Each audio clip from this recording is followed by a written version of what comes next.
अस्सलाम वालेकुम। अच्छा, आज आप सोच रहे होंगे कि यार ये ड्रेस में नहीं है, तो आज असल में एक गर्मी के रिलेटेड मैंने कहा वीडियो बना लूँ, क्योंकि मार्शल आर्ट्स के अंदर हम लोग ब्रीथ लेते हैं, उसके बहुत ज़्यादा बेनिफिट हैं। तो बेनिफिट ये है कि हमने गर्मी के अंदर बहुत ज़्यादा गर्मी हमें लग जाए और मैदे पे भी गर्मी हो जाए या मसाले पे भी गर्मी आ जाए, तो उसके अलावा अगर इनको ये मसला जिनको नहीं भी है वो भी ये काम कर सकते हैं। जिनके ब्लड प्रेशर का मसला है उनके लिए बहुत बेहतरीन चीज़ है। करना क्या है हमने कि हमने ब्रीथ लेना है, 3 से 4 मिनट इसके लिए निकालने हैं। कोई एक्सरसाइज इसमें नहीं है, कोई मतलब कि रनिंग जंपिंग वगैरह नहीं है। किस तरीके से करना है वो मैं आपको समझाऊँगा।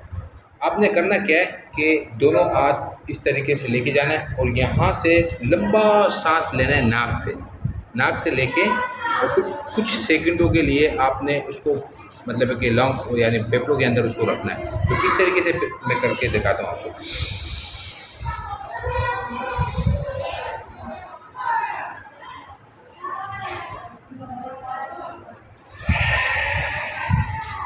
तो इस तरीके से आपने करना है। ज़्यादा भी हम 1 से 1.5 मिनट तक भी हम फेफड़ों में रख सकते हैं, क्योंकि हमें इसकी मशक हो गई है, हम करते रहते हैं डेली के बेस पे।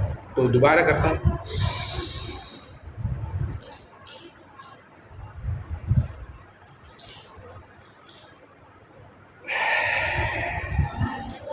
फिर करते हैं।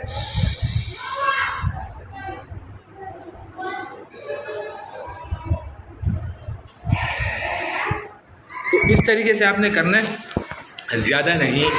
छोटी सी वीडियो है, मैंने कहा चलो शॉर्ट वीडियो बनाऊंगा, लेकिन कुछ फ़ायदा होगा इसका, कुछ आप लोगों के लिए फ़ायदा हो जाए। और गर्मी का मौसम चल रहा है वैसे भी, तो बहुत ज़्यादा ज़बरदस्त चीज़ है ये, फ़ायदेमंद है। आपने ये करना है, कम से कम इसके लिए 3-4 मिनट निकाल लेना है। और कहीं भी आप बैठ के कर सकते हो, लेकिन कोशिश ये करें कि ओपन एरिया हो, जहाँ पे खुला आसमान हो, तो उससे ज़्यादा फ़ायदा होगा इसका। और उसके साथ साथ आपने क्या करना है कि कोशिश ये करना है कि ठंडी खुराकें लेनी है, सलाद का ज़्यादा इस्तेमाल करना है, फल फ्रूट का ज़्यादा इस्तेमाल करना है और फ्रेश जूस का इस्तेमाल करना है घर में बना के। तो काफ़ी से ये होगा कि आपको फ़ायदा होगा गर्मी के अंदर। और उसके साथ साथ आपने कोशिश ये करना है कि ज़्यादा जो 12 बजे से लेकर 3 बजे के टाइम पे ज़्यादा सूरज के आगे नहीं निकलना है। उसकी वजूहत ये होती है कि ज़्यादा नुकसान उस शिवाओं का होता है। जो 12 बजे से लेकर 3 बजे के दरमियान जो सूरज होता है उसके बहुत ज़्यादा नुकसानदेह होता है। तो कोशिश हमने ये करना है, अगर विटामिन डी के लिए हमने लेना भी है तो सुबह के टाइम या शाम के टाइम जो सूरज होता है उसका जो शिवाओं का असर होता है वो कम हो जाता है, तो उससे हमें विटामिन डी काफ़ी मतलब एक मिल जाता है बॉडी के लिए। तो ये आपने करना है। मैंने कहा चलो छोटी सी एक वीडियो बनाऊँगा, तो अगर वीडियो अच्छी लगी तो लाइक शेयर सब्सक्राइब जरूर कीजिएगा। मुझे दीजिएगा इजाज़त। अल्लाह हाफ़िज़।